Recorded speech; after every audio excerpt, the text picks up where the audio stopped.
ఈరోజు శ్రావణ మాసం ప్రారంభం సందర్భంగా బుధవారం రోజు వినాయక దర్శనం, తదనంతరం నవగ్రహ దర్శనం. శ్రీమాత్రే నమః. అమ్మవారు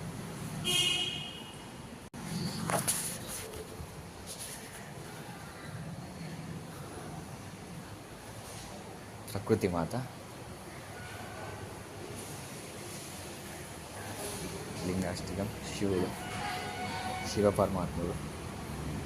శివుని ఆజ్ఞ లేనిదే చీమైన కుట్టదు అంటారు కదా, ఇది నిజమే. మొన్న అంతకుముందు అరుణాచలం వెళ్దామని చెప్పి మేము ఫ్లైట్ బుక్ చేసుకుంటే మేము అరుణాచలము వెళ్ళలేకపోయాం. అంటే శివుని ఆజ్ఞ మనకు వెళ్ళాలి.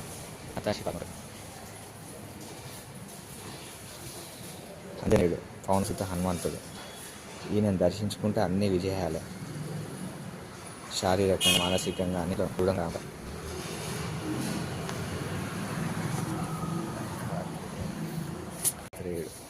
దిగంబర దిగంబర శ్రీపాద వల్లభ దిగంబర.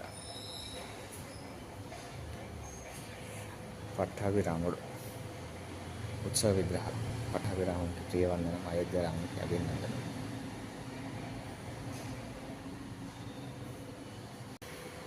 అనే అందాకాంతుల నుంచి జ్ఞానాన్ని ప్రసాదించే శ్రీపాద వల్లభుడు. శ్రీరామదూత శ్రీరాడగని ధన్యుడు. శ్రీ రాఘవేంద్ర పూజితాంగవ యుగల పంచముఖుడు. ఏసడి విన్నా నీవేను గానమే, ఏ మాట పలికిన విన్నామే, ఇది నా ఒక బలమే. నమస్కారం, జై శ్రీరామ్. ఈరోజు మా మంచిర్యాల పట్టణంలో బుధవారం సందర్భంగా మందిరాన్ని దర్శించుకోవడం జరిగింది, సందర్శించడం జరిగింది. జై శ్రీరామ్. ఈ కార్తీక మాసం అంతా మాంసాహారానికి దూరంగా ఉంటూ ఉదయం లేస్తూ దీపారాధన చేస్తే అంతా శుభమే జరుగుతుంది.